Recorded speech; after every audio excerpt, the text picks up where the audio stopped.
Canal Esperança em Deus, o Wilson dos Santos, comentarista e evangelista. A profecia dos reinos.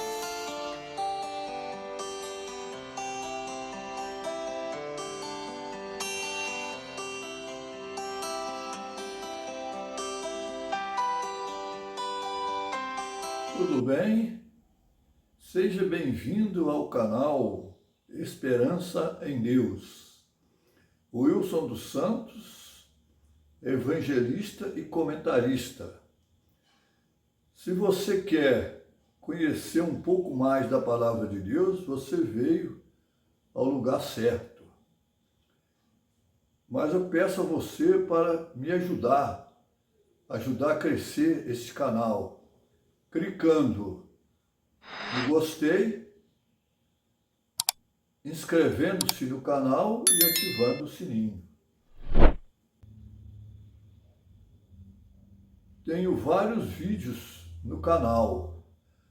Se você pesquisar, você vai encontrá-los.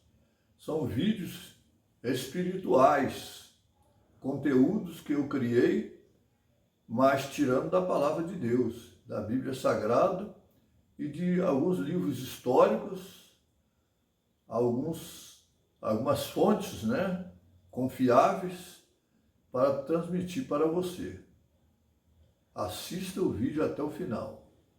Os reinos do mundo numa estátua, do capítulo 2, versículo 36, é o que você vai ver neste momento, até o versículo 45. Vamos lá.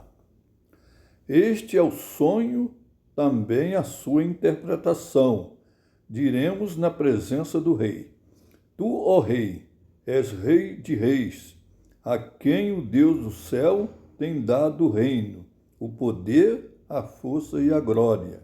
E onde quer que habite os filhos dos homens, na tua mão entregou os animais do campo e as aves do céu, e fez que reinasse sobre todos eles.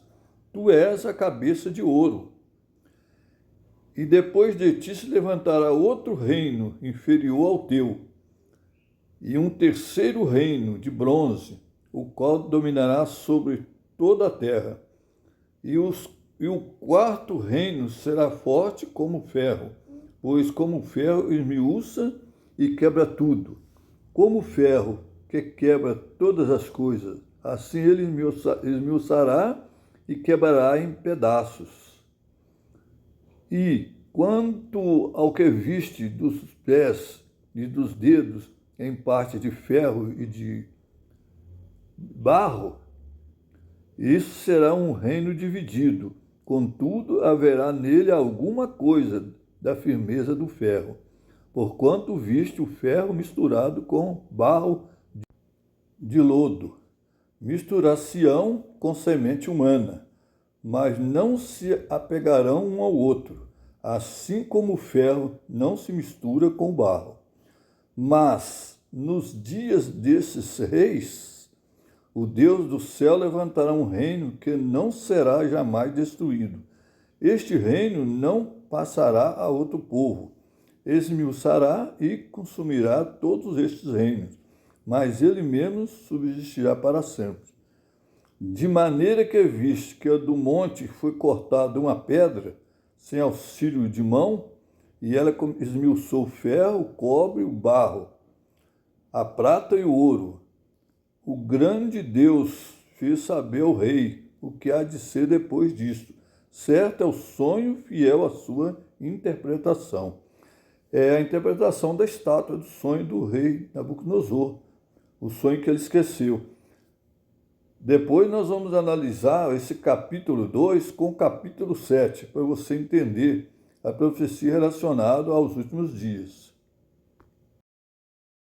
Capítulo 2, verso 32 do livro de Daniel. A cabeça daquela estátua era de ouro fino, símbolo de Babilônia. Nabucodonosor reinou durante 43 anos em Babilônia, do ano 605 a.C. até 562 a.C. O reino da Babilônia, especialmente no período do Neobabilônico, ou Nova Babilônia, teve seu auge entre os séculos 6 e 5 a.C. A queda do Império Babilônico ocorreu em 539 a.C., quando foi conquistado pelos persas, sob o comando de Ciro II. Após a morte de Nabucodonosor II, os seguintes reis o sucederam: Avel-Merodach, Amel-Marduk, é o mesmo Avel-Merodach. Nerigrissar reinou de 560 a 556 a.C.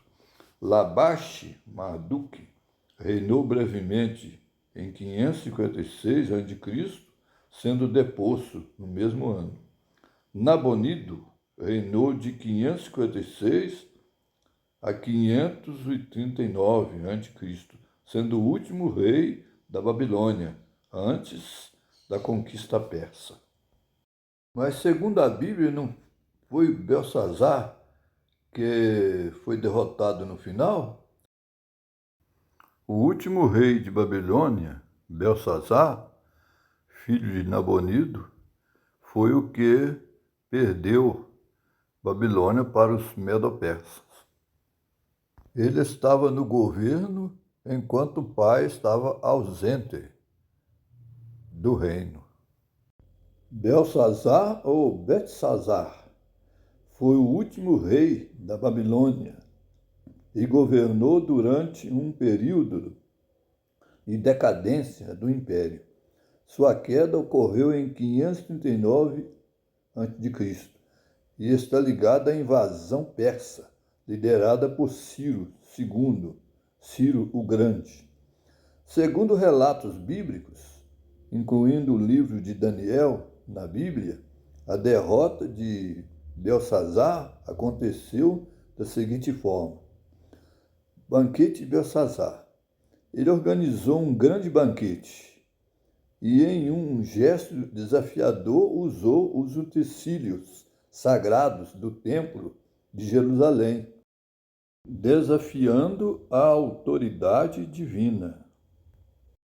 Durante a festa, uma mão apareceu e escreveu na parede uma mensagem que incomodou Belsazar.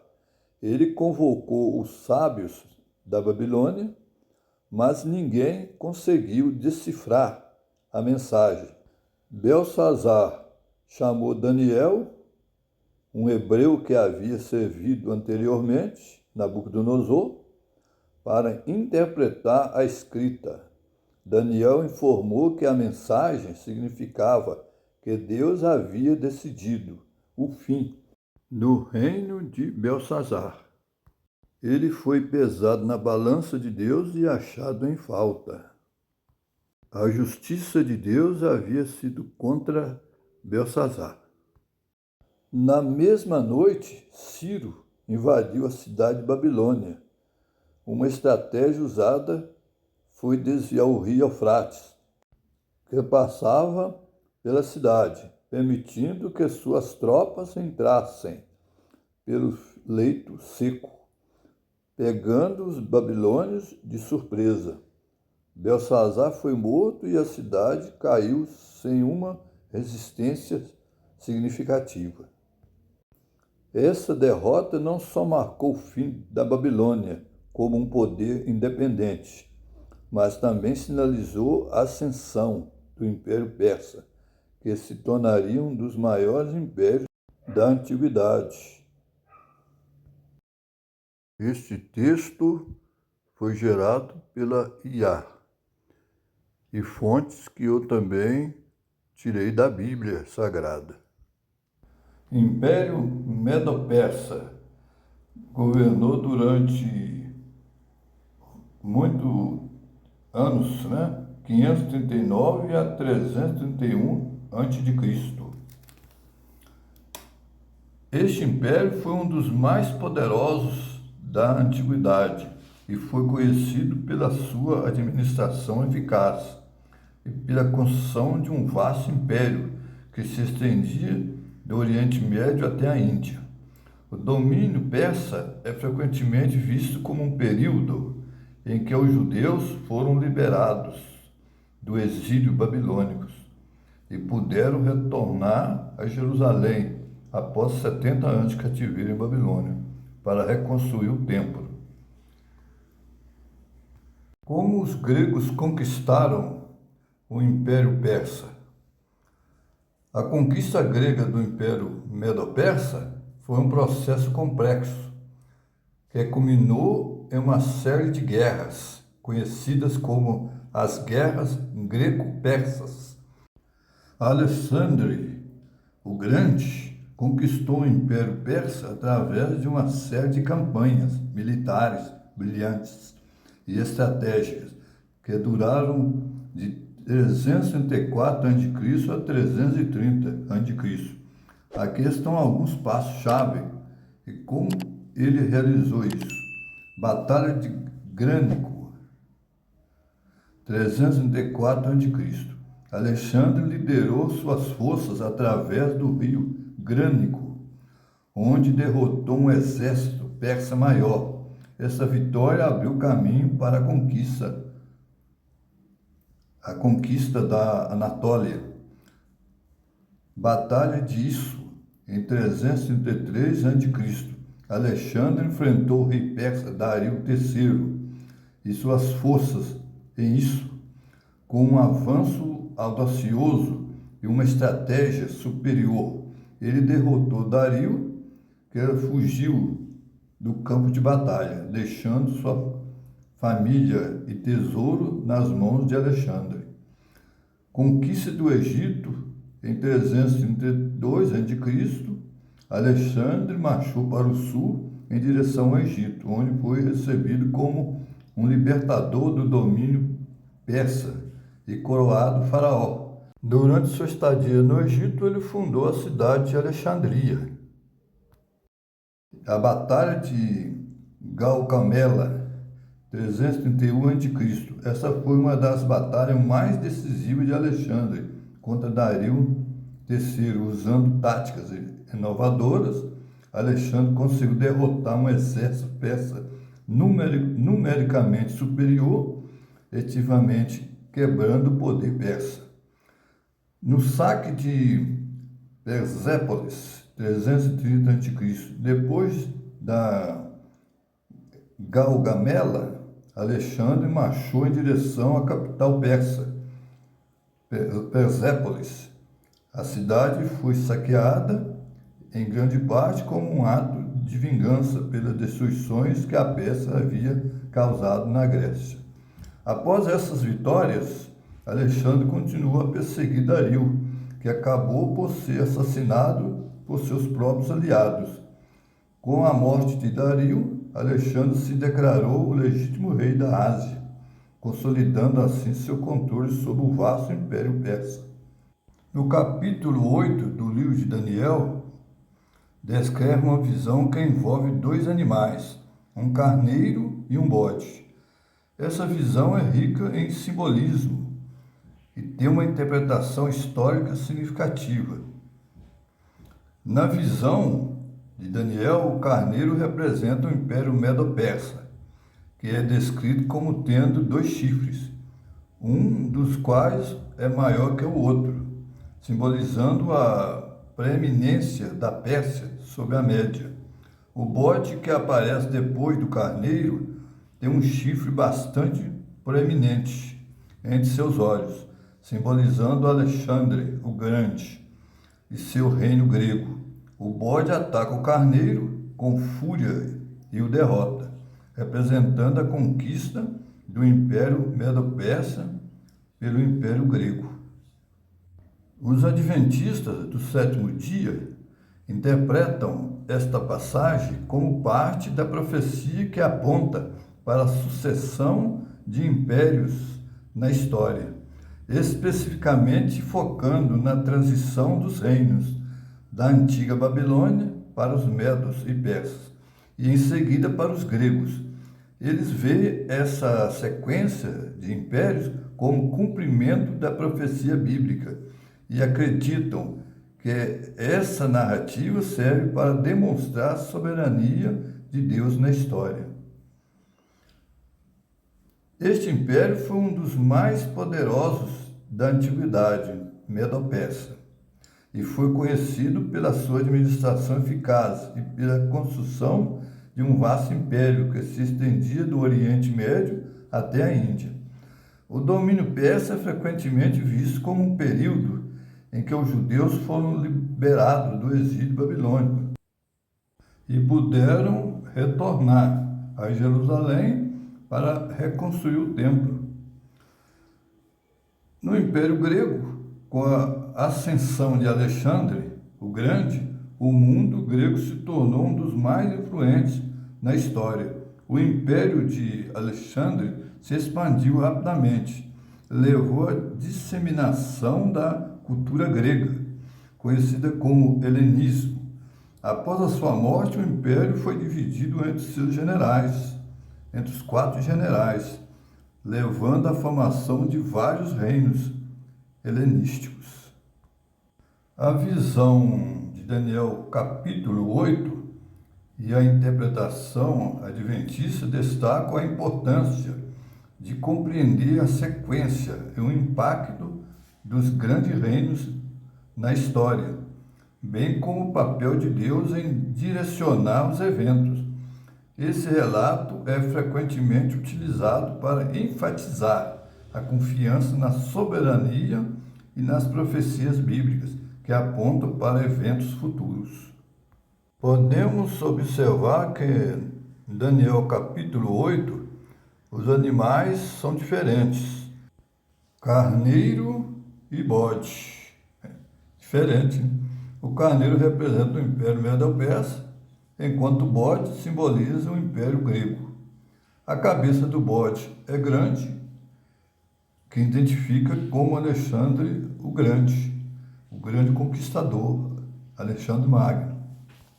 O grande animal espantoso da estátua do capítulo 2 de Daniel, ou seja, o 4º reino, de pernas de ferro, e parte de ferro e parte de barro. Os pés, de ferro e barro da estátua. Representam Roma imperial, e os pés de parte de ferro e barro, reinos divididos, pela invasão bárbara no Império Romano, e assim sucederam as divisões dos reinos formando a Europa. Voltamos ao capítulo 8 do livro de Daniel. O chifre na cabeça do bode. Este chifre foi quebrado. Levantou-se 4 no lugar dele. Verso 22 do capítulo 8 do livro de Daniel, representando os 4 generais de Alexandre Magno. Capítulo 8 de Daniel, no versículo 8. E o bode se engrandeceu sobremaneira, mas, estando na sua maior força, aquele grande chifre foi quebrado. E no seu lugar subiram outros 4 também notáveis, para os 4 ventos do céu. Quando Alexandre morreu em 323 a.C., seu império foi dividido entre 4 de seus generais, que são frequentemente referidos como os 4 chifres que surgiram do bode, conforme mencionado no versículo 22. O ter sido quebrado, levantando-se 4 em lugar dele, significa que 4 reinos se levantarão da mesma nação, mas não com a força dele. Os 4 generais representados pelos 4 chifres são Cassandro, que governou a Macedônia, Lisímaco, que governou a Trácia, Seleuco, que governou a Babilônia e posteriormente expandiu seu domínio até a Síria e parte do Império Persa. Ptolomeu, que governou o Egito.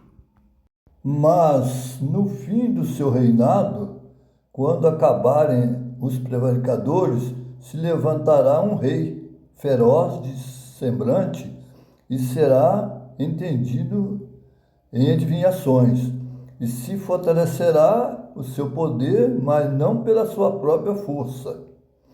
Destruirá assombrosamente, prosperará e fará o que lhe aprouver, e destruirá os poderosos e o povo santo. E pelo seu entendimento também fará prosperar o engano na sua mão. No seu coração se engrandecerá e destruirá a muitos que vivem em segurança, e se levantará contra o príncipe dos príncipes, mas sem mão será quebrado. Voltando-se ao capítulo 7 de Daniel, ali no verso 7, no capítulo 7 do livro de Daniel, o profeta descreve uma visão em que ele vê 4 bestas, cada uma representando diferentes reinos ou impérios.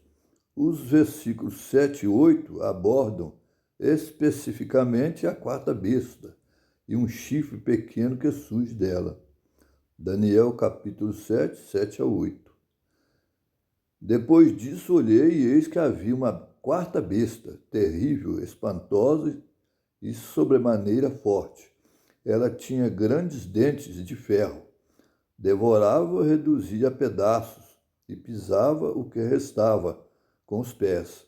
Era diferente de todas as outras bestas que a precederam, e tinha 10 chifres. Enquanto eu contemplava os chifres, surgiu entre eles um outro chifre, pequeno, e diante dele 3 dos primeiros chifres foram arrancados. E eis que nesse chifre havia olhos como de homem, e uma boca que falava grandes coisas. Os adventistas do 7º dia interpretam essa passagem como uma profecia sobre a história do mundo e os acontecimentos finais. Aqui estão alguns dos pontos-chave da interpretação. A 4ª besta. A 4ª besta é geralmente associada ao Império Romano e suas divisões, representando uma força opressora que se levanta contra o povo de Deus. Os 10 chifres, esses chifres são vistos como representando os reinos ou divisões do Império Romano. A interpretação tradicional sugere que eles correspondiam a 10 reinos que surgiram após a queda do Império Romano. O chifre pequeno é interpretado como representando um poder religioso e político que surgiria após a fragmentação do Império Romano. Os adventistas frequentemente identificam esse chifre pequeno como representando o poder romano papal e seu papel na história, especialmente em relação à perseguição dos verdadeiros seguidores de Deus. O papado histórico da Idade Média perseguiu a igreja por 1260 anos, naquele tempo.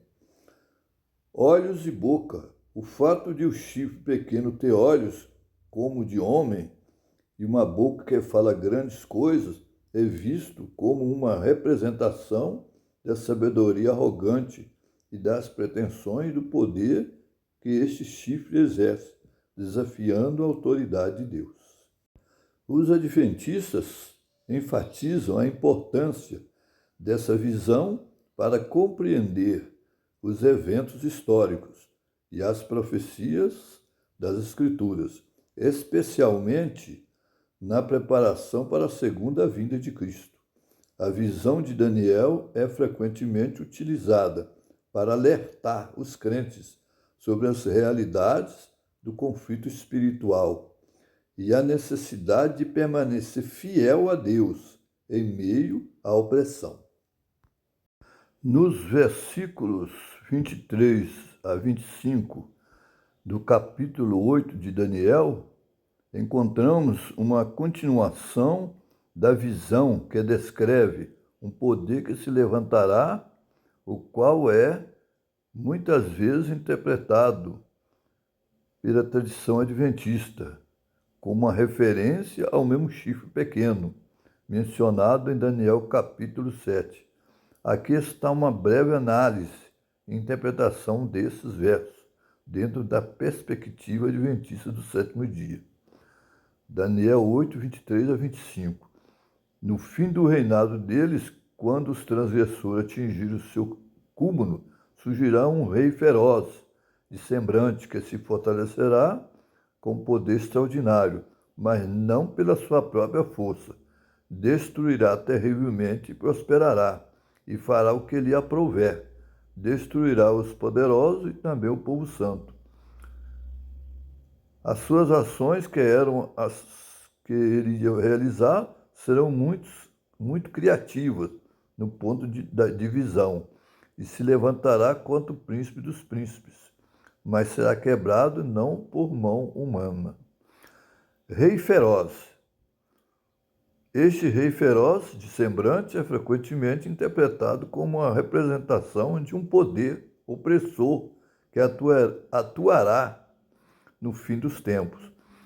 Este poder é assimilado ao chifre pequeno, mencionado em Daniel 7. Para os adventistas, ele simboliza uma combinação de poder político e religioso que se opõe a Deus e à verdade do Evangelho. Ele começou no período do Império Romano, é o poder romano papal, que sucedeu o Império Romano político. O poder romano político, ele sucedeu o reino da Grécia e passou a ser o império mais forte da Terra. E daí, então, surgiu, por meio da queda do Império Romano, surgiu 10 nações, e dentro dessa nação surgiu o chifre pequeno, que se engrandeceu e se tornou poderoso. A Roma imperial foi opressora, perseguiu o povo de Deus, lançando-os nas arenas para ser devorados pelos leões, foram queimados na fogueira, na direção dos imperadores romanos, principalmente sob o governo de Nero e outros imperadores romanos. A sucessão do Império Romano para o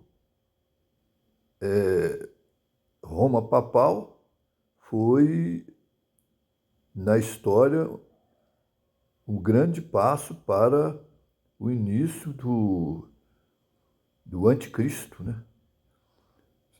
Surgiria a grande apostasia, que é o desvio da verdade, as tradições acima da palavra de Deus, a mistura do cristianismo com o paganismo, e assim a igreja se corrompeu, até chegar o tempo da reforma protestante. Poder não pela própria força. A afirmação de que esse poder se fortalecerá com um poder extraordinário, mas não pela sua própria força, sugere que a sua força vem de fontes sobrenaturais ou de alianças, muitas vezes interpretando isso como um poder que tem apoio satânico ou de potências demoníacas. Destruição dos poderosos e do povo santo. Os adventistas veem isso como uma referência à perseguição da verdadeira Igreja de Deus, ou seja, ao povo santo.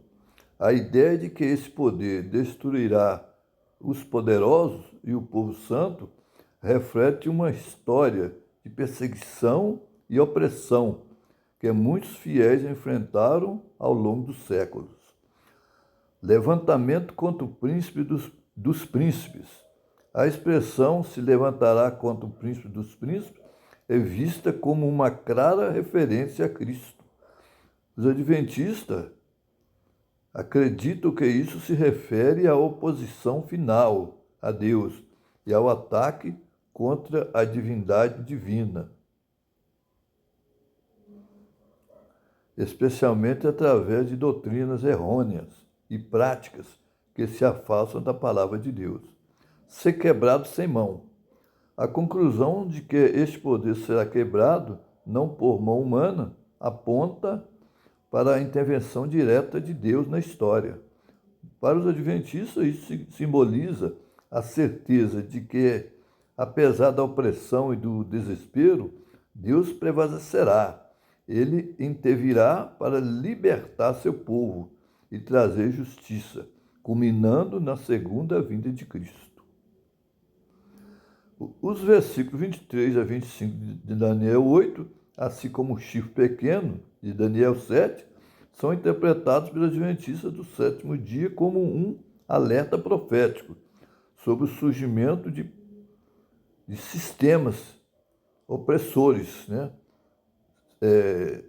chefiado pelo poder papal. Os governos do mundo colaborando para que surja o sinal da besta. Então, esse poder vem crescendo até chegar ao ponto de receber todo apoio do poder político. E assim o povo de Deus passará por um tempo de angústia, como nunca houve, como está lá em Daniel capítulo 12, versículo 1, mas será livre da opressão, pela vitória final que pertence a Cristo. E aqueles que são fiéis a Ele vencerão junto com Cristo. Essa interpretação tem um forte enfoque na preparação espiritual para os desafios do fim, nos tempos e a certeza do triunfo final de Deus. Na perspectiva dos adventistas do sétimo dia, Apocalipse 13 e Daniel 7 são frequentemente interpretados como parte de uma visão profética que descreve o conflito entre o bem e o mal, a luta entre os reinos terrestres e o reino de Deus. Apocalipse 13, de 1 a 17. Em Apocalipse 13, a besta que emerge do mar é vista como uma representação de poderes políticos e religiosos que se opõem a Deus e a seu povo. Aqui estão alguns pontos-chave sobre como essas passagens são interpretadas. A besta do mar. A besta que emerge do mar, Apocalipse 3, versículo 1, é frequentemente interpretada como simbolizando o poder político papal e religioso, que surge de uma localização geográfica de forte agitação. As águas são vistas como representações de povos, nações e línguas, como afirmado em Apocalipse 17, versículo 15. As características da besta, vamos ver. A besta tem características que a tornam semelhante a um leopardo, um urso e um leão, que são descritos em Daniel capítulo 7. Esses animais são vistos como representações de reinos que tiveram domínio sobre o povo de Deus. A besta de Apocalipse 13 é muitas vezes interpretada como uma amalgamação de várias características de reinos passados, como Babilônia, Pérsia, Grécia e Roma. Os 10 chifres mencionados são vistos como símbolos de poder e autoridade. Na visão adventista, eles representam divisões ou nações que surgiram do Império Romano, sugerindo que os eventos finais da história da Terra envolvem a ação de alianças e uniões desses poderes. Os 10 chifres e 10 diademas, coroas, sobre as suas cabeças, um nome de blasfêmia. Coroa significa poder. Na cabeça do quarto animal, espantoso, de Daniel 7, é visto por João em sua visão 10 chifres da besta, 10 nações ou reinos que subiu do mar, simbolizando 10 reinos. No Apocalipse 17, 14, e os 10 chifres que viste são 10 reis, que ainda não receberam o reino, mas receberão poder como reis por 1 hora, juntamente com a besta. Estes têm o mesmo intento e entregarão seu poder e autoridade à besta. Estes combaterão contra o Cordeiro, mas o Cordeiro os vencerá, porque é o Senhor dos senhores e o Rei dos reis. Vencerão os que estão com ele, chamados, eleitos e fiéis. Próximo à segunda vinda de Cristo, haverá 10 nações organizadas, pronto para apoiar as bestas, tanto a que saiu do mar como a da terra. E no verso 11 até o verso 18. A pedra que quebrou a estátua e a esmiuçou, que representa o reino eterno de Cristo, destruirá no final os 10 chifres que estará governando, juntamente com a besta, mesmo não apoiando a besta, mas eles estarão ali governando na ocasião da sua vinda, a vinda de Cristo. Apocalipse 17, 12. E os 10 chifres que viste são 10 reis, que ainda não receberam o reino, mas receberão poder como reis por 1 hora, juntamente com a besta. Esta 1 hora é simbólica. Literalmente representa quantos dias? Usando o método de interpretação 1 dia por 1 ano, de Ezequiel 4, 7 e Número 14, 34. Na interpretação profética adventista do 7º dia, o princípio de 1 dia por 1 ano é utilizado para interpretar muitos símbolos proféticos, como indicado em Ezequiel 4, 6 e Número 14, 34. No entanto, quando se trata da 1 hora, mencionada em Apocalipse 17, 12, a aplicação desse princípio pode não ser tão direta quanto em outra profecia mais longas. Sob o princípio 1 dia por 1 ano, 1 hora profética dá 1/24 de um dia. Seria calculada como uma fração de 1 ano. Assim, 1 dia profético, sendo 1 ano, 1 hora seria cerca de 1/24 do ano, aproximadamente 15 dias reais. Veja que é pouco tempo, que as nações irão governar. Então, se irmos por esse lado, não vamos achar isso muito bem. Pode ser esse número simbólico, mas o tempo de duração é pouco tempo. Isso quer dizer que o número significa pouca duração de tempo que as nações governarão até a volta de Cristo. É importante observar que, em contextos simbólicos, como o Apocalipse, as interpretações envolvendo o tempo nem sempre são feitas estritamente de maneira matemática, mas são vistas em relação ao que representam em termos de eventos proféticos e enredos simbólicos.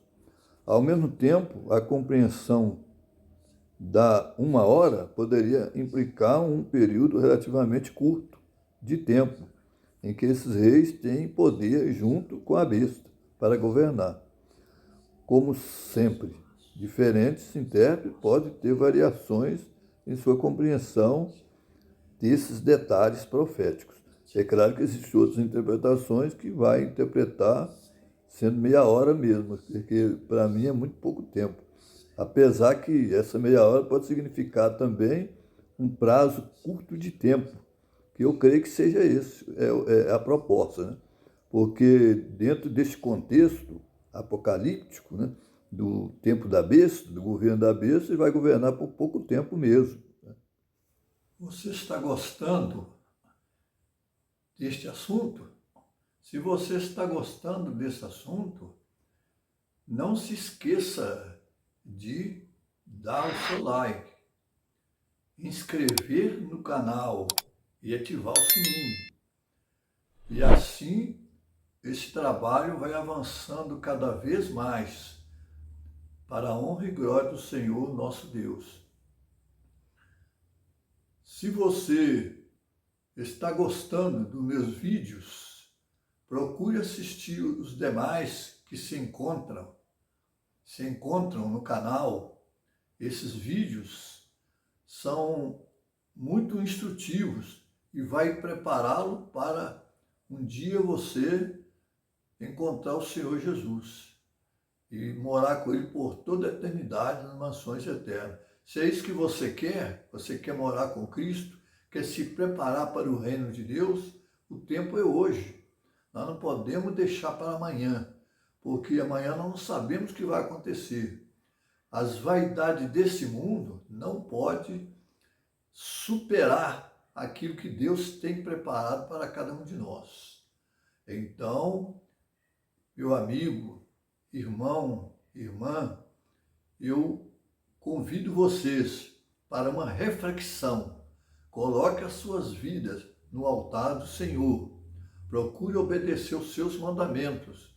Não olhe para as dificuldades desse mundo, as tentações que sempre nos cercam.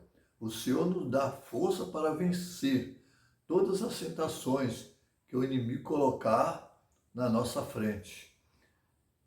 Ele não vai conseguir derrotar-nos. Pelo poder de Deus seremos vencedores. Então, eu peço a você, compartilhe esse assunto, comente, faça o seu comentário no canal. Eu quero ver o que você irá falar e vou dar as minhas opiniões também. E vamos interagir juntos.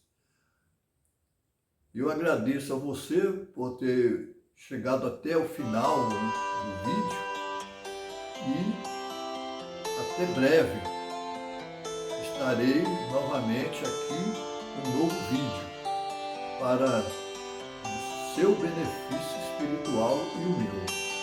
Até breve, Deus quiser.